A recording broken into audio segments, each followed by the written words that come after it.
এত মাছ ধরতে দেখো সব মাঠে, এত পরিমাণে জল দেখো। এই পুকুর সমান দেখো জল, এই যে পার, এই যে পুরো দেখো সমান সমান হয়ে গেছে।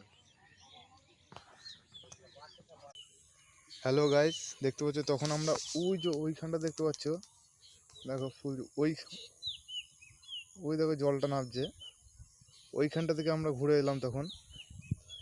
আর এখন আছি, আর এখন ঠিক দেখো আমরা এই পাড়ে রয়েছি, যেটা আগে ভিডিওতে দেখেছিলাম জল কম বেড়েছিল ওইটা। আর এখন দেখো পার লেভেল দেখো জল। তো আমাদের এইটা হচ্ছে আমাদের শিবনগর গ্রামীণ পঞ্চায়েত অঞ্চল, পাণ্ডব ব্লক। হ্যাঁ দেখো এত জলে জলমগ্ন হয়ে গেছে, মানে চিন্তাধারা বাইরে। হ্যাঁ দেখো এত জল, চারিদিকে শুধু জলে জলমগ্ন, দেখো কি অবস্থা হবে।